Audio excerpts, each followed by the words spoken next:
সংগ্রামী তৌহিদি জনতা, ইতিপূর্বে আমরা দেখেছি সারা বিশ্বের ভিতরে যে সমস্ত স্বৈরাচার ছিল, কোন স্বৈরা শাসক টিকে থাকতে পারেনি। বাংলাদেশের ভিতরে একজন স্বৈরা শাসক ছিল, সে আওয়ামী স্বৈরা শাসক শেখ হাসিনা। সেও চেয়েছিল তার স্বৈরা শাসক মৃত্যু পর্যন্ত বাংলাদেশের ভিতরে কায়েম রাখবে। তার দোসরও চেয়েছিল যে শেখ হাসিনা সরকার, স্বৈরা শাসক সরকার মৃত্যু পর্যন্ত তারা ঠিক থাকবে, কিন্তু জুলাই আগস্টের যুদ্ধের সম্মুখে তারা টিকে থাকতে পারেনি। ঠিক তেমনি ভাবে ভবিষ্যতে যদি আরো কোন স্বৈরা শাসক যারা দিতে চায়, তারা বাংলাদেশের জমিনে টিকে থাকতে পারবে না। জুলাই আগস্টের যোদ্ধারা এক একটা ছিল এক একটা আবাবিল পাখি, ঠিক কিনা বলো?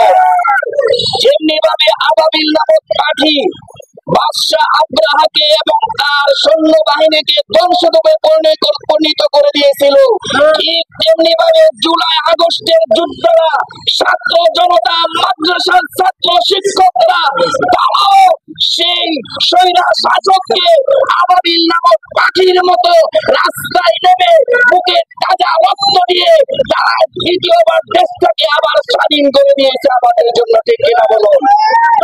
যে সমস্ত ছাত্র ভাইরা মাদ্রাসার ছাত্র শিক্ষক শহীদ হয়েছে, তাদের তালিকা পেশ করতে হবে, ঠিক কিনা বলো?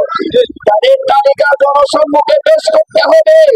আর যে সমস্ত স্বৈরা শাসকরা মাদ্রাসার ছাত্র শিক্ষক, স্কুল কলেজের ভার্সিটির ছাত্রদের বুকে গুলি চালিয়ে তাদেরকে নির্মমভাবে শহীদ করেছে, তাদের বিচার করতে হবে, ঠিক কিনা বলো?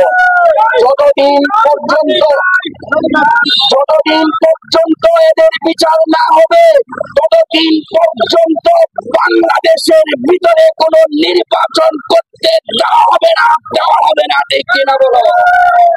যতদিন পর্যন্ত প্রকাশ করা না হবে, ততদিন পর্যন্ত আমরা এই রাজপথে থেকে আন্দোলন করে যাব ইনশাআল্লাহ। রাস্তাতে ইনজোট মাদ্রাসার ছাত্রকে বেশিরভাগ সরকারের দোসররা তারা নির্মমভাবে খুনে করে হত্যা করেছে, ঠিক কিনা বলো? এই তিনজন সহ যে সমস্ত মাদ্রাসার ছাত্ররা শিক্ষকরা শহীদ হয়েছে, তাদের তালিকা পেশ করতে হবে। যতক্ষণ পর্যন্ত তাদের তালিকা পেশ না করা হবে, ততক্ষণ পর্যন্ত আমাদের আন্দোলন বন্ধ হবে না, আমাদের আন্দোলন অব্যাহত থাকবে ইনশাআল্লাহ।